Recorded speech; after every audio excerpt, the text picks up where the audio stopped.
দেন আমাকে, দেবে না, এক চামচে দেয় না, তার বারবার নিবেদনেই তিনি প্রসন্ন হয়ে যান। তেমনি রাধা মাধবের কাছে বারবার প্রার্থনা, রাধা মাধব সেবা তো করতে পারলাম না, তোমার সেবা আমাকে দাও। আজকে দিল না, কালকে দিল না, এ জন্মে দিল না, কিন্তু এই স্বভাব যদি আপনাকে যদি থাকে যে এই স্বভাবেই গোবিন্দ আপনাকে একদিন দিয়ে দেবেই তো দেবে। এই জন্য আমাকে চাইতে হবে ভগবানকে, ভগবানের কাছে আমাকে চাইতে হবে। যদি না চাইতে পারি তাহলে তো হবে না। বৈষ্ণব যারা প্রচার করছেন তাদের উচিত বলো না কৃষ্ণ, একবার কৃষ্ণ বলে বের করে দেয়, কত বাড়ির থেকে বেরিয়ে যায়, এখানে হবে না, তবুও একবার কৃষ্ণ বলো, একবার রাধে বলো, একবার গৌর বলো। এই স্বভাব আমাদের ভিতরে থাকতে হবে। তো আমরা যে কথা বলছিলাম, দেখুন এর স্তর আছে, এক চামচে মনটা গোবিন্দকে দেওয়া যায় না, এর স্তর আছে। স্তরটা কি জানেন? আগে দুইটা স্তরকে আপনাকে উপেক্ষিত করলে হবে না, সেই দুইটা স্তরকে গ্রহণ করতে হবে। একটা হলো আপনার যদি সামর্থ্য থাকে আপনাকে সাধু সেবা দিতে হবে, আপনাকে সাধু সেবা দিতে হবে। আমার পাশে বাবাজি বসে আছেন, এনাকে আপনারা হয়তো সবাই চেনেন না।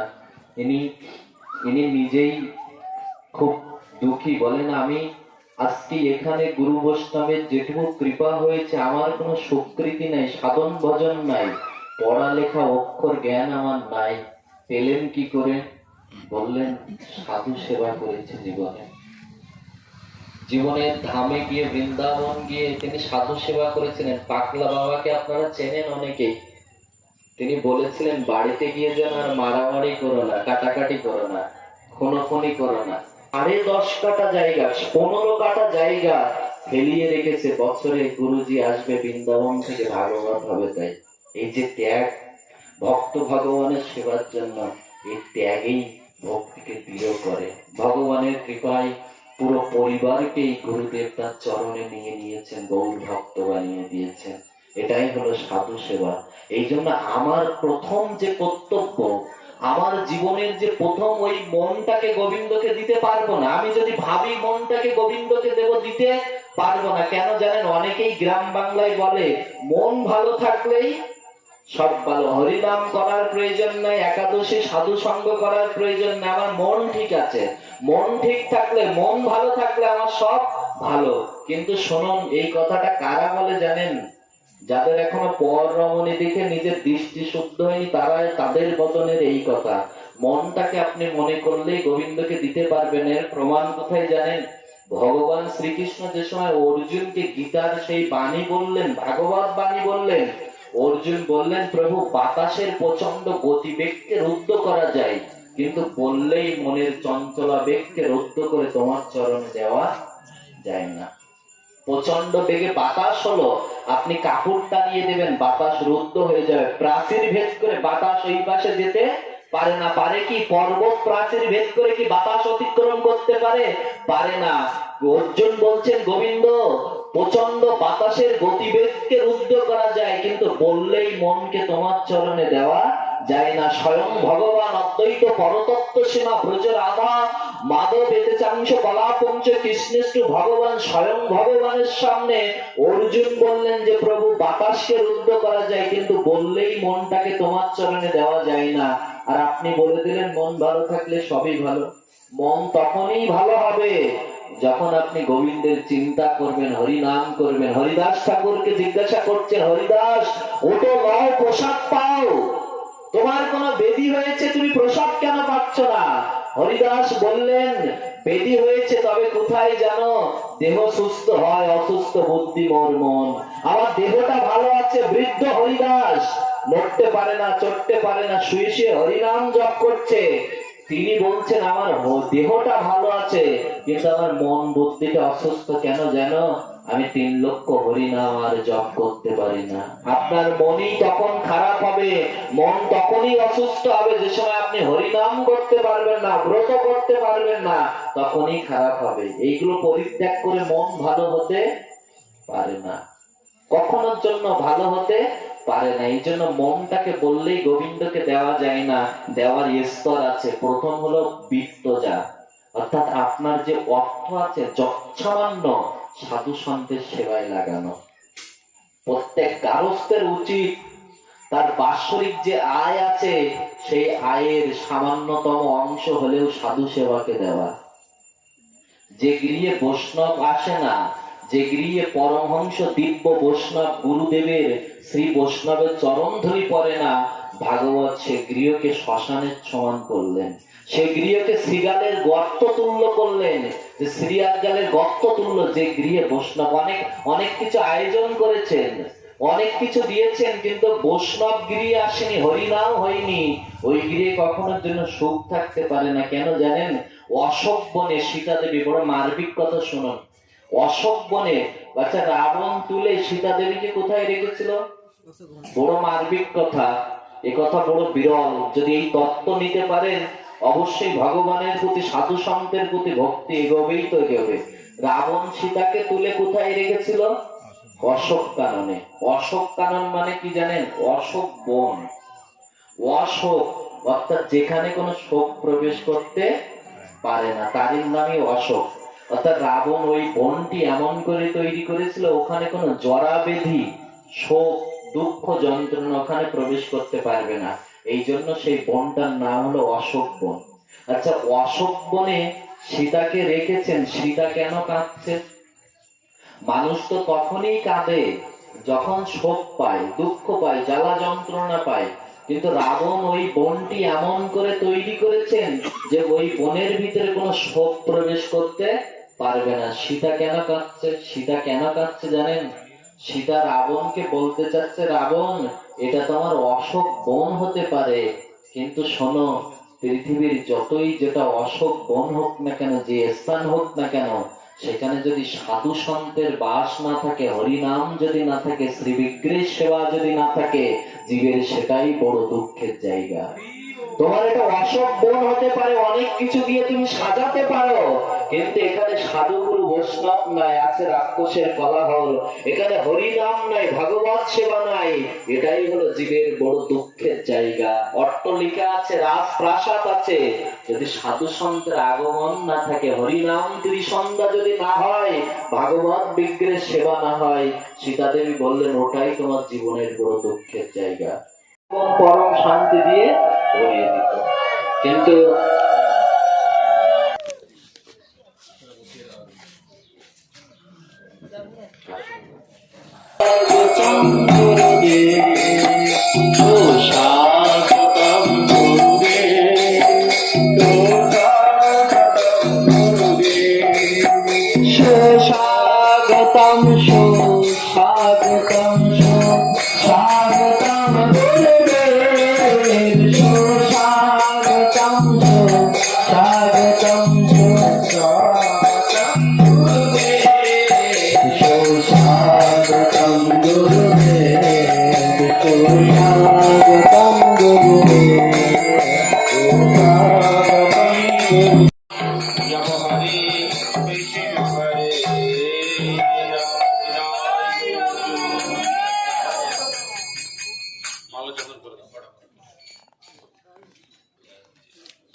দিয়ে দাও।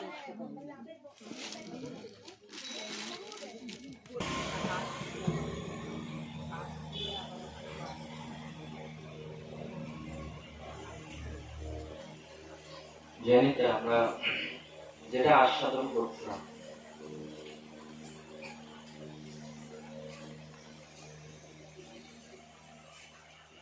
যে মন যে স্তর, এখানে পৌঁছাতে গেলে প্রথম যেটা প্রয়োজন আমরা বলছিলাম বৃত্ত দ্বারা সাধু সন্তের সেবা, ভাগবত সেবা। দেখুন, যার অর্থ ভাগবত সেবা লাগলো না, গৌর গোবিন্দের সেবায় লাগলো না, সাধু সন্তের সেবায় লাগলো না, সেই অর্থের দ্বারাই তার জীবনের অধোগতি প্রাপ্ত হবে। এই জন্য লক্ষ্মী দেবী বলছেন, কেউ যদি আমাকে প্রাপ্ত হয়ে যদি সাধু সন্ত ভাগবত সেবায় না লাগায়, বলে সেই অর্থের কারণেই তাকে নরকে পতিত হতে হয়। দেখুন, লক্ষ্মীর বাহন কয়টি? দুইটি।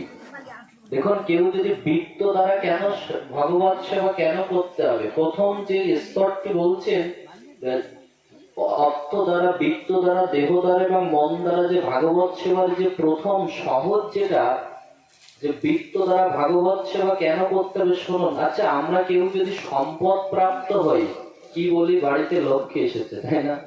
আচ্ছা, নিজের মাকে মদ মাংসে বেবিচারে রূপান্তরিত করতে পারবেন কি?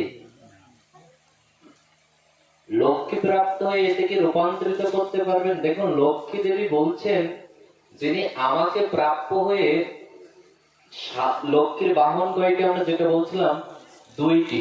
একটা হলো পেঁচা লক্ষ্মীর বাহন, আর একটা হলো নারায়ণ চলে কিসে? নারায়ণ চলে গরুর পিঠে। গরুও লক্ষ্মীর। লক্ষ্মী বলছেন, যিনি আমাকে প্রাপ্য হয়ে সাধু সন্তের সেবায় লাগায়, ভাগবত সেবায় লাগায়, আমি তার কাছে গরুর পিঠে উঠে যাই। আচ্ছা, গরুর পিঠে উঠে কেন যাও? বলেন, গরুই যেমন ভগবানকে বহন করতে করতে বৈকুণ্ঠে নিয়ে যায়, তেমনি কেউ যদি আমাকে প্রাপ্য হয়ে সাধু সন্ত ভাগবত সেবায় লাগায়, আমি তাকে গরুর পিঠে উঠে স্বয়ং বৈকুণ্ঠে তাকে নিয়ে আর কেউ যদি আমাকে প্রাপ্ত হয়ে সাধু সন্তের সেবায় যদি না লাগায়, গৌর নিতাইয়ের সেবায় যদি না লাগায়, জড় জগতের সেবা যদি সেই অর্থ ব্যয় করে, বললেন আমি তাকে পেঁচাই করে নিয়ে যাই। কেন জানো?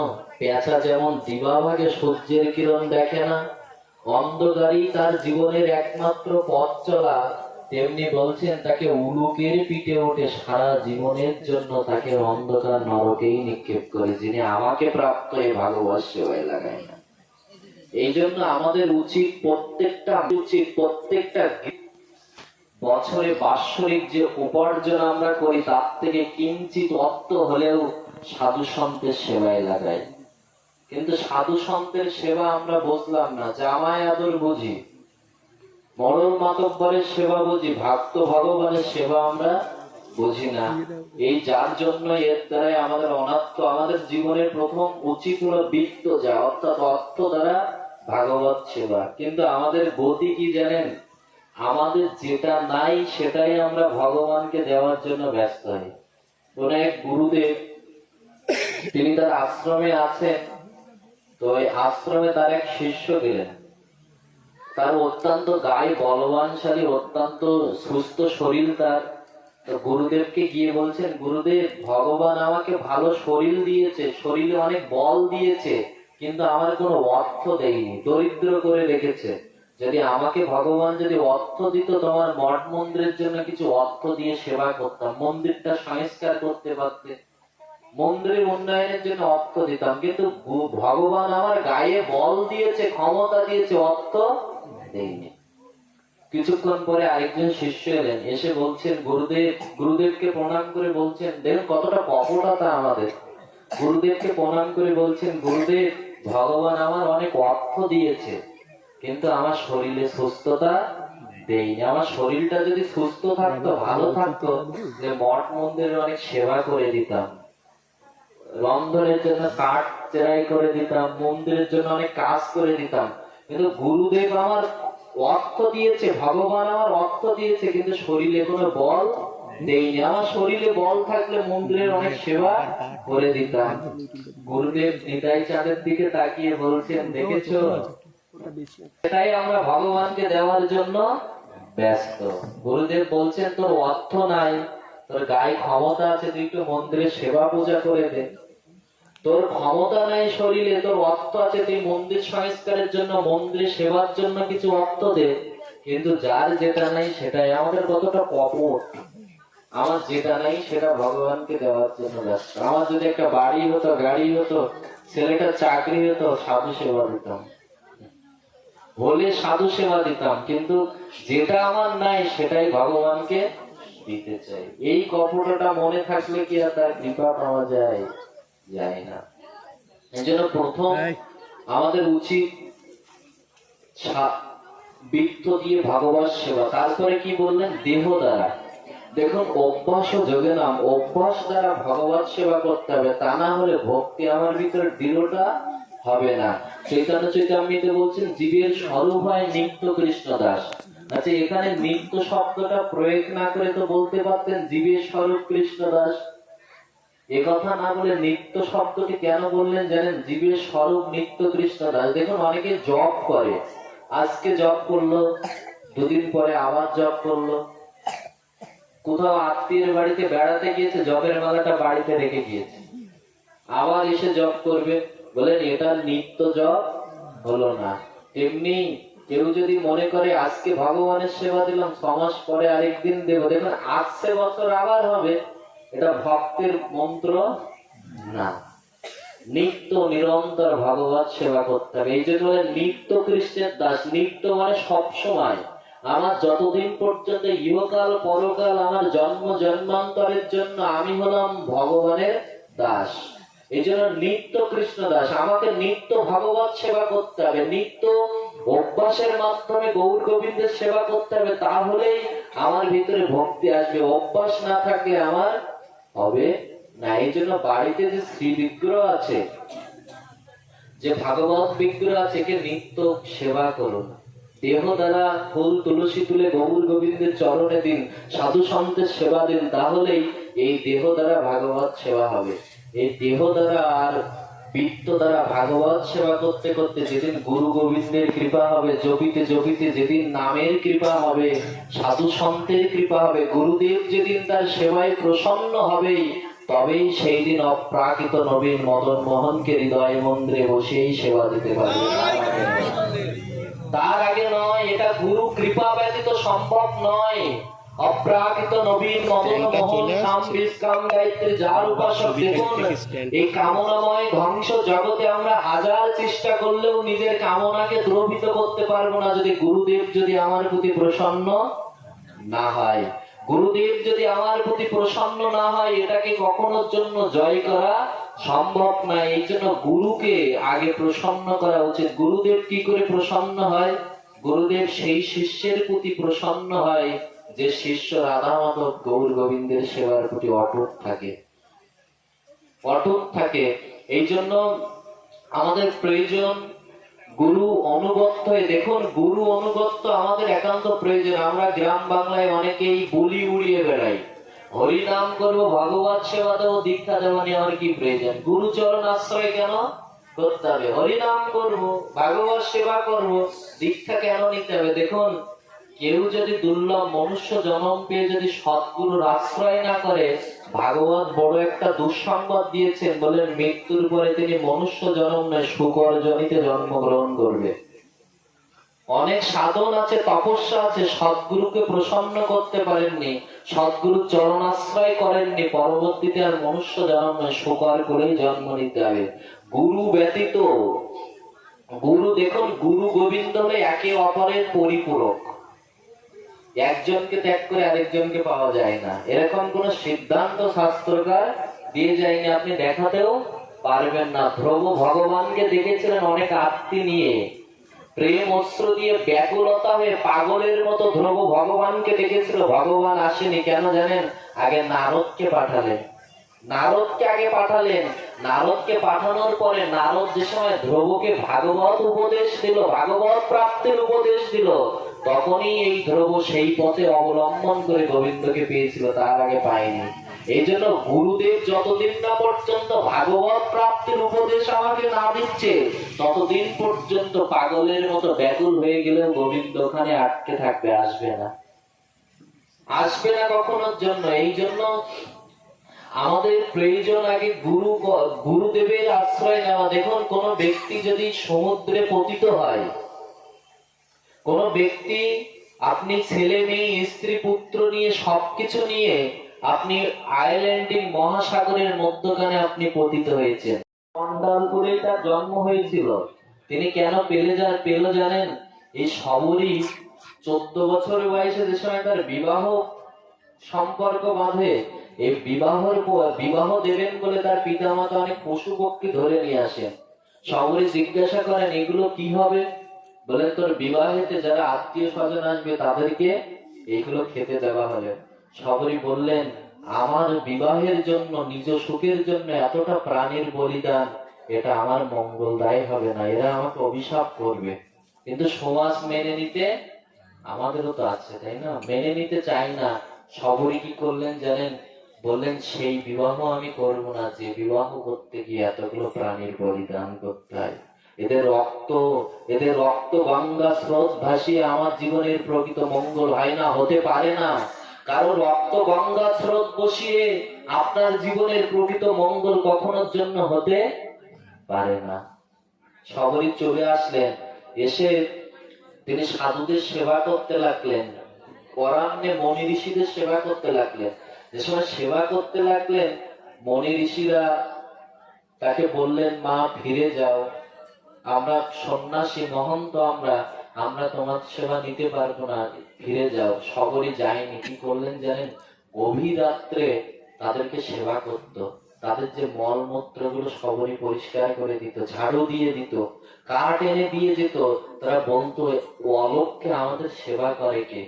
একদিন তারা রাত্রে লক্ষ্য করলেন সবরই তাদের সেবা করে। সবরীকে ডেকে বললেন, মা, সাধু সন্তের সেবার প্রতি তোর এত নিষ্ঠা, গুরু সেবার প্রতি তোর এত নিষ্ঠা, যা আমি তোকে আশীর্বাদ করছি, এই নিষ্ঠার কারণে একদিন ভগবান রামচন্দ্র তোর কাছে আসবে। সবরী কি করতেন জানেন? ওই দিন থেকে তার গুরুদেব মাতঙ্গ ঋষি যেদিন বললেন যে যা তোর এই ভক্তিতে একদিন ভগবান তোর কাছে আসবে, সেই দিন থেকে সবরী প্রত্যেক দিন রামচন্দ্রের জন্য ফুলের পথ বিছিয়ে রাখতেন, ফুল ছড়িয়ে দিয়ে বিছিয়ে রাখতেন। যারা ওই ফুলটাকে ডিমিয়ে চলে যেত, সবরই বলতো, ফুলটাকে উচ্ছিষ্ট করো না, প্রভু আসলে আমি আর ফুল পাবো কোথায়, ফুলটাকে উচ্ছিষ্ট করো না তোমরা। তারা অহংকারীরা বলতো, আরে যোগীন্দ্র মনীন্দ্র সুর ঋষিগণ যুগ যুগান্ত তপস্যা করে যাকে পাচ্ছে না, আর তাকে তুমি লাভ করবে? তোমার মতো মূর্খ চন্ডাল কুলে জন্মগ্রহণ করেছে অবলা নারী কোথাকার, তুমি তাকে পাবে যাকে তপস্যা করে পাচ্ছে না। সে সময় সবরই বলেছিল, জগতে সবার কথা মিথ্যা হতে পারে, কিন্তু আমার গুরুদেবের কথা মিথ্যা হবে না। আমার গুরুদেব যখন বলেছে রামচন্দ্র আসবেই তো আসবে, সবরীর এই বিশ্বাসে ভগবান রামচন্দ্রকে তার দুয়ারে আসতে হলো। এটাই হলো গুরু কৃপা। এই গুরু কৃপা যার ভিতরে নাই, গুরু বল যার ভিতরে নাই, তার কখনোর জন্য সাধন ভজনে তার উন্নত হতে পারে না, তিনি উন্নত স্তরে যেতে পারে না। এই জন্য আমাদের প্রয়োজন হলো একান্ত ঐকান্তিক প্রয়োজন হলো গুরু বল, গুরু কৃপা, সৎগুরু চরণ আশ্রয়। সৎগুরুদেব যদি তার শিষ্যকে প্রসাদ, আচ্ছা কি বলছেন? কৃষ্ণ সে তোমারে কৃষ্ণ দিতে পারে। আরো কি বলছেন? যে দেখুন, একটা মার্মিক কথা মনে পড়ে গেল সনাতন গোস্বামী পাদের বলা, যে তিনি বলছেন, গুরু রুষ্ট হলে কৃষ্ণ রাখিবারে পারে। ভুলে যাচ্ছেন, কৃষ্ণ রুষ্ট হলে গুরু রাখিবারে পারে, গুরু রুষ্ট হলে কৃষ্ণ রাখিবারে নারে। যদি কৃষ্ণ রুষ্ট হয়, গুরুদেব আপনাকে রক্ষা করতে পারে, কিন্তু যদি আপনার প্রতি রুষ্ট হয়, কৃষ্ণ আপনাকে রক্ষা করতেও পারবে না। এই জন্য গুরু বলটা আগে থাকার প্রয়োজন। এটা দুর্বল হলে হবে না। গুরু বলটা যদি দুর্বল হয়ে যায়, তাহলে ভগবানের পূর্ণ কৃপা আমরা পেতে পারবো না। নদীতে মনে করুন জাহাজ যাচ্ছে নদীতে, আপনি স্টিমার নিয়ে যাচ্ছেন, আচ্ছা স্টিমারটা নদী পার হবে, তো ওটাকে যদি আপনাকে কোনো জাহাজের সাথে, যদি বড় লঞ্চের সাথে যদি বেঁধে দেওয়া যায়, ভয়টাকে কি আপন হইতে আপনাকে টেনে নিয়ে চলে যাবে। তেমনি কেউ যদি গুরুচরণের সাথে যদি যুক্ত হয়, গুরুদেবের সাথে সাথে আপনাকে গুরুদেব টেনে নিয়ে গোবিন্দের কাছে নিয়ে যাবে। আপনাকে গোবিন্দকে দিতে হবে। গোবিন্দকে না দিলে, দেখুন আমার এই দেহ মন প্রাণটাকে যদি গৌর গোবিন্দকে না দিয়ে যদি জগৎকে দেই, তাহলে আমার ধ্বংসের পরিণাম কি করে আসবে। শুনুন, ললিতপুরের কথা আপনারা শুনেছেন।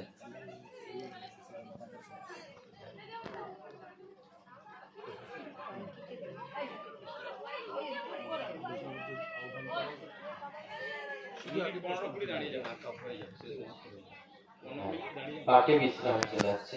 দেখুন ললিতপুরের কথা, দেহটাকে ভগবানকে না দিয়ে, গৌর গোবিন্দকে না দিয়ে, দেহটা যদি সাধু ভগবত সেবায় না লাগিয়ে যদি জগতের কোন সেবায় লাগে, আমার গতি শুনুন।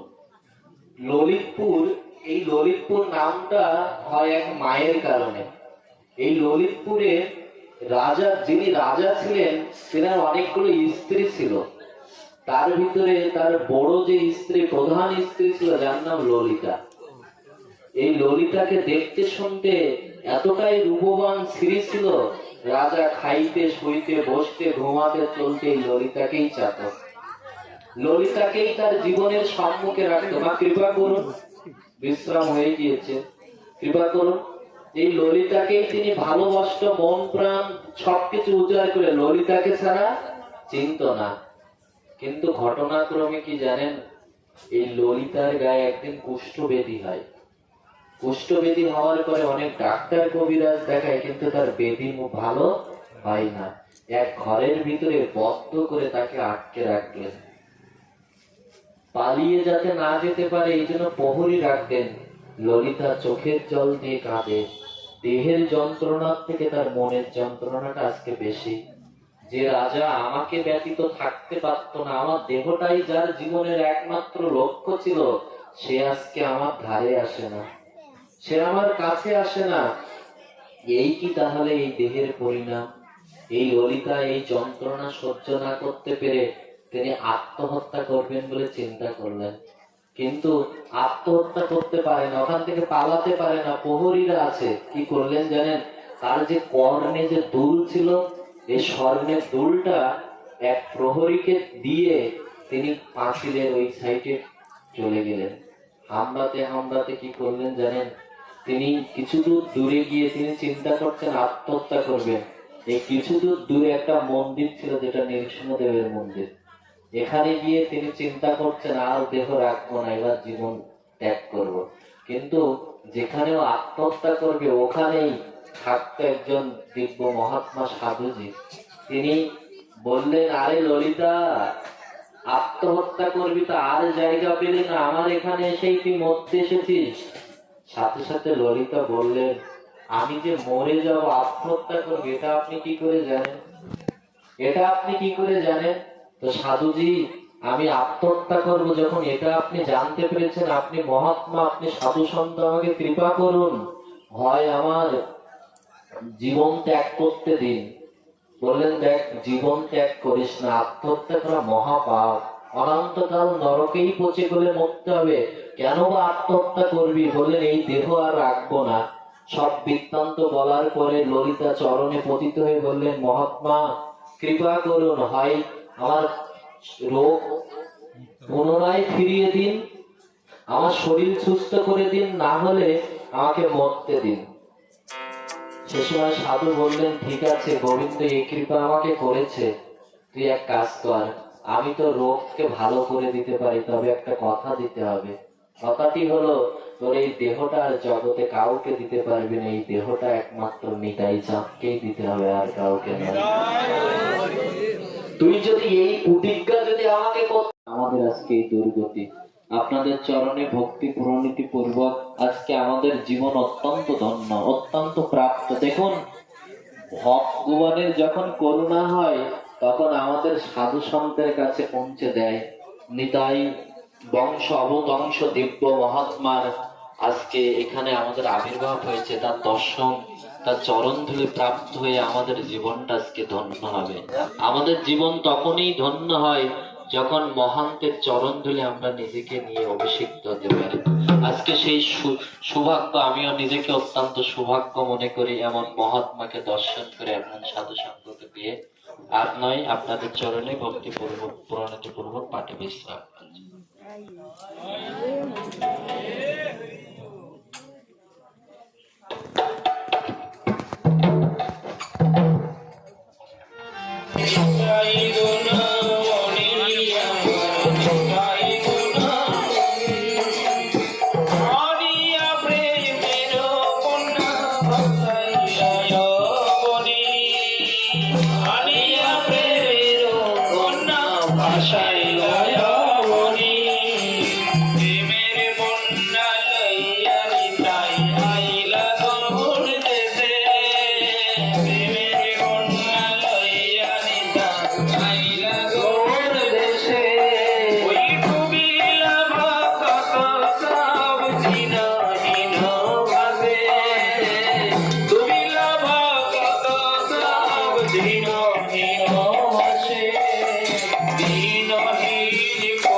আমি তো অপেক্ষায় আছি না। আপনার সঙ্গে সেলফি নিচ্ছিল বলে তা নাহলে আমি তো রেডি আছি না।